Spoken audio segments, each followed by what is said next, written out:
മധ്യവയസ്കയെ പീഡനത്തിനിരയാക്കിയ ശേഷം വിദേശത്തേക്ക് കടന്ന പ്രതിയെ വനിതാ പോലീസിന്റെ ബുദ്ധിപരമായ നീക്കത്തിൽ പിടികൂടി. വനിതാ പോലീസുകാർ മറ്റു പേരുകളിൽ ഫോണിലൂടെ സൗഹൃദം സ്ഥാപിച്ചാണ് പ്രതിയെ തന്ത്രപരമായ വലയിലാക്കിയത്.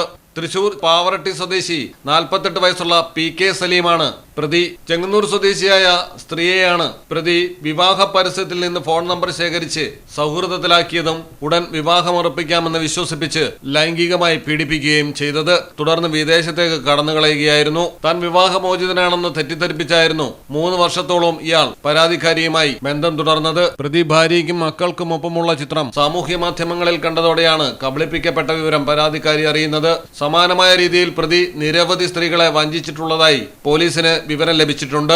സ്ത്രീ സമ്പർക്കത്തിൽ തൽപരനായ കക്ഷി ചെങ്ങന്നൂർ പോലീസ് സ്റ്റേഷനിലെ വനിതാ പോലീസുകാർ മറ്റു പേരുകളിൽ ഫോണിലൂടെ സൗഹൃദം സ്ഥാപിച്ചപ്പോൾ വീണുപോവുകയായിരുന്നു. വിദേശത്ത് നിന്നെത്തുന്ന കാര്യങ്ങളടക്കം പ്രതി തന്നെ കൃത്യമായി വ്യക്തമാക്കിയതോടെ ചെങ്ങന്നൂർ ഡിവൈഎസ്പി സന്തോഷ് കുമാറിന്റെ മേൽനോട്ടത്തിൽ SHO രഗീഷ് കുമാറും സംഘവുമാണ് പ്രതിയെ പിടികൂടിയത്. മലയാളം ടെലിവിഷൻ, ആലപ്പുഴ.